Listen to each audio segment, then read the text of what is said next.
Driver বলতেছে, হুজুর আমি তো গাড়ি টানতে পারতেছি না, মনে হচ্ছে আমার গাড়ির পাশে কে যেন বসা, আমার পাশের সিটে, অথচ পিছনে আমি বসা, লক্ষ্মীপুর থেকে মাহফিল করে আসতেছি।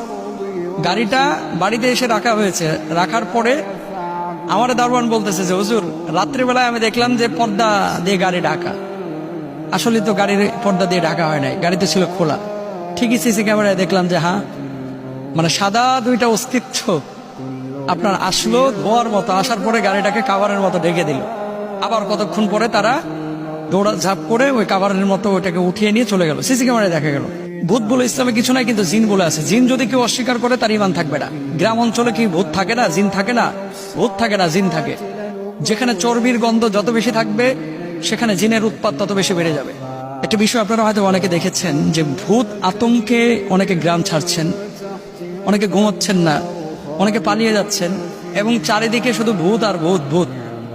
এই বিষয়টা নিয়ে আসলে যদি কিছু বলতেন। দেখেন, খুব ইম্পর্টেন্ট একটা বিষয় আপনাদেরকে বলি। ইসলামে ভূত বলে কোনো শব্দ নাই, শব্দ আছে জিন। অল জান্না খলাকনাহু মিন ক্বাবলু মিন নারিস সামুম।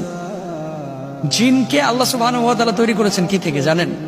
আপনারা যখন মোমবাতি জ্বালান, যখন ম্যাচের কাঠি জ্বালান, অথবা কুপি বাতি জ্বালান, হারিকেন দেখেছেন অনেকে হয়তোবা, যখন আগুনটা জ্বালান, আগুন জ্বালানোর পরে যখন দাও দাও করে আগুন জ্বলে, আগুনের ওপরে দেখবেন যেখান থেকে ধোঁয়া ওঠে, এই ধোঁয়ার ঠিক নিচে এবং আগুনের মাঝখানে সাদা একটা আবরণ দেখা যায়। এটাও কিন্তু মারাত্মক গরম। সাদা এই অংশ থেকে জিনকে আল্লাহ সুবহানাহু ওয়া তাআলা তৈরি করেছেন। এখন আসেন, ভূত আতঙ্কে গ্রামবাসী পালিয়ে যাচ্ছেন, চলে যাচ্ছেন। ভূত বলে ইসলামে কিছু নাই, কিন্তু জিন বলে আছে। জিন যদি কেউ অস্বীকার করে তার ইমান থাকবে না। গ্রাম অঞ্চলে কি ভূত থাকে না, জিন থাকে না? ভূত থাকে না, জিন থাকে। গ্রাম অঞ্চলে কি পরী থাকে না? পরী বলে কোনো শব্দ নাই। হয় পুরুষ অথবা নারী, জিন আছে।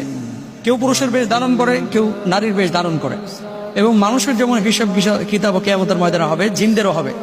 এখন গ্রামের মধ্যে জিন থাকতে পারে কিনা, জিনের আবাসস্থলটা কি, আপনাকে এটা বুঝতে হবে আগে। আমি অনেকদিন আগে ইউটিউবে হয়তো থাকতে পারে আলোচনা করেছিলাম যে জিনরা আসলে কোথায় থাকে, কি খায়।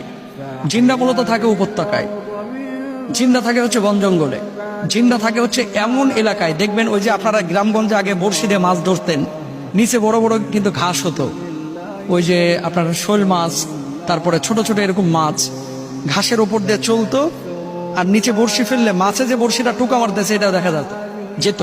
মানে খুব গভীর পানিও না, আবার খুব কম পানিও না, মাঝামাঝি লেভেলের পানি। এখানে ঘাস আছে এবং এখানে জঙ্গল আছে। এই ধরনের জলাশয়গুলো হচ্ছে জিনের আবাসস্থল, মানে আদর্শ আবাসস্থল। 3 নাম্বার। 2 নাম্বার আরেকটা আবাস, যেখানে